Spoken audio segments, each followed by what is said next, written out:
Hi friends, I am Bhuvaneswari.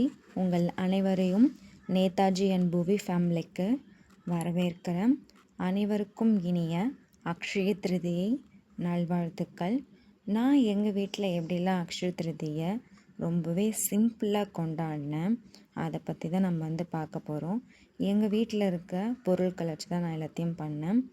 ரொம்ப லக்ஷ்மிக்கு உகந்த பொருட்களான வெல்லம், விரலி மஞ்சள், அதுக்கப்புறமா பார்த்திங்கன்னா நான் எங்கள் வீட்டில் இருந்தது சிறு பருப்பு தான் இருந்தது. தோரம்பருப்பு இருந்தால் தோரம்பருப்பு எடுத்துக்கோங்க. எந்த பருப்பு வேணாலும் நம்ம பார்த்திங்கன்னா லக்ஷ்மி தேவியாருக்கு படைக்கலாம். அது மட்டும் இல்லாமல் அவங்களுக்கு உகந்த கல்லுப்பையும் நான் பார்த்திங்கன்னா எடுத்துக்கிட்டேன்.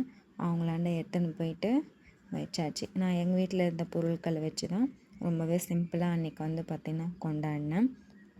நம்ம இன்றைக்கி இந்த பதிவில் நம்ம எதை பற்றி பார்க்க போகிறோன்னா அக்ஷய திருதியை பற்றி தான் நம்ம பார்த்திங்கன்னா பார்க்க போகிறோம்.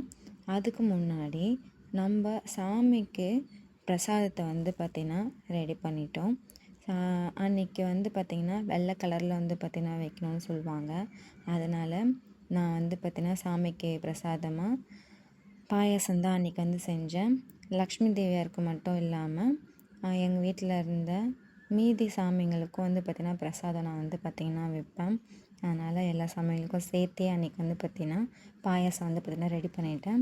லக்ஷ்மி குபேந்திரருக்கு மட்டும் சாத்துக்குடி, வாழைப்பழம், வெத்தலைப்பாக்கு, பாயாசம் இது மூணுத்தையும் அவங்களுக்கு மட்டும் பார்த்திங்கன்னா வச்சேன். மீதி எல்லா தெய்வங்களுக்கும் பாயாசம் தான் வச்சேன் நான்.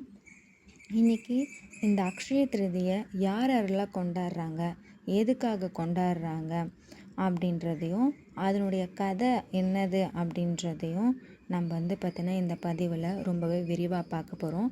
அதனால் வீடியோவை யாருமே பார்த்திங்கன்னா ஸ்கிப் பண்ணாமல் பாருங்கள், ஓகேங்களா? வாங்க இப்போ நம்ம வீடியோக்குள்ளே போகலாம். இந்த அக்ஷய திருதியை இந்துக்கள் மற்றும் சமணர்களால் கொண்டாடப்படுது. இது ஒரு முக்கியமான வசந்த காலமாக கருதப்படுது.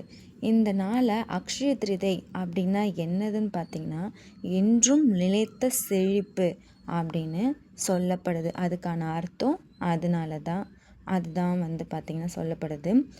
நம்ம இப்போது வரலாறையும் புராண கதைகளை பற்றியும் இப்போ நம்ம பார்க்கலாம். ஃபஸ்ட்டு நம்மளுக்கு எதை சொல்கிறாங்கன்னா மகாபாரத கதையை தான் இப்போ சொல்கிறாங்க. மகாபாரதத்தில் இந்த நாளில் தான் பாண்டவர்களுக்கு ஸ்ரீ கிருஷ்ணர் பார்த்திங்கன்னா வனவாசத்தில் அவங்க வசிக்கும் போது அக்ஷய பாத்திரம் அப்படின்ற மந்திர கிண்ணத்தை அவங்களுக்கு அழிச்சதாக சொல்லப்படுது. இந்த மந்திர கிண்ணம் பார்த்திங்கன்னா அதில் உணவு எப்பவுமே நம்மளுக்கு பார்த்திங்கன்னா உற்பத்தி செஞ்சுனே இருக்கும். இதனால் பாண்டவர்கள் பார்த்திங்கன்னா எப்போவுமே பார்த்திங்கன்னா பசியால் அவங்க பார்த்திங்கன்னா அவதப்பட்டதே கிடையாது அப்படின்னு சொல்லப்படுது. அதுவும் இல்லாமல் கங்கை நதி இருக்குல்ல, அது பார்த்திங்கன்னா வானத்துலேருந்து பூமிக்கு வந்த நாளும் இந்த நாளை தான் நம்மளுக்கு பார்த்திங்கன்னா சொல்கிறாங்க. பக்ரீத மன்னருடைய தவத்தினால தான் கங்கை நதியானது இந்த பூமிக்கு அவங்களுடைய மூதாதையர்கள் இருக்காங்க இல்லையா, அவங்களுக்கு முக்தி அளித்ததும் இந்த நாளை தான் சொல்லப்படுது. அதனால் இந்த நாளில் நம்ம பார்த்திங்கன்னா கங்கை நதியில் போயிட்டு நீராடிட்டு வர்றது ரொம்பவே புனிதமானதாக கருதப்படுது.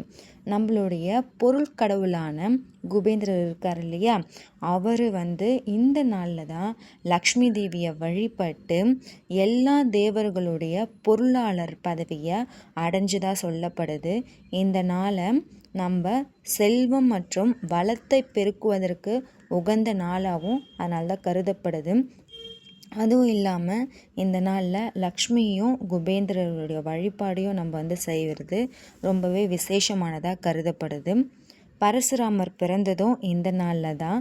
திரேதா யுகத்தினுடைய முதல் நாளாகவும் இந்த நாள் தான் சொல்கிறாங்க. வியாசர்ன்ற முனிவர் பார்த்திங்கன்னா மகாபாரத்தை ஏற்றினார் இல்லையா, அதனுடைய முதல் தொடக்க நாளும் இதுதான். அது மட்டும் இல்லாமல் விஷ்ணு பார்த்திங்கன்னா சுதர்சன சக்கரத்தை பெற்றதும் இந்த நாளை தான் பார்த்திங்கன்னா சொல்கிறாங்க. அது மட்டும் இல்லாமல் நம்மளுடைய தமிழகத்தில் விஷ்ணு லக்ஷ்மி குபேந்திர கோவிலில் ரொம்பவே சிறப்பு பூஜையாக கொண்டாடப்படுது. ஏழைங்களுக்கு உதவி செய்கிறதுனால இந்த நாளில் செல்வத்தை பெருக்குவதற்கு மட்டும் இல்லாமல் புண்ணியத்தும் நம்மளுக்கு தேடித்தருது. வேறு மாநிலங்களில் வந்து பார்த்திங்கன்னா வட இந்தியாவில் கங்கையிலையும் யமுனையிலையும் நீராடுவது ரொம்பவே புனிதமானதாக கருதப்படுது.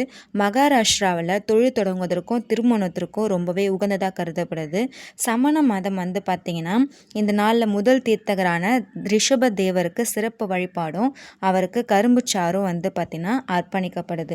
இந்த பதிவு உங்களுக்கு ரொம்பவே சிறப்பு வாய்ந்ததாக இருந்ததுன்னா என்னோடய சேனலை சப்ஸ்கிரைப் பண்ணுங்கள், லைக் பண்ணுங்கள், கமெண்ட்டும் பண்ணுங்கள். ஓகேங்களா?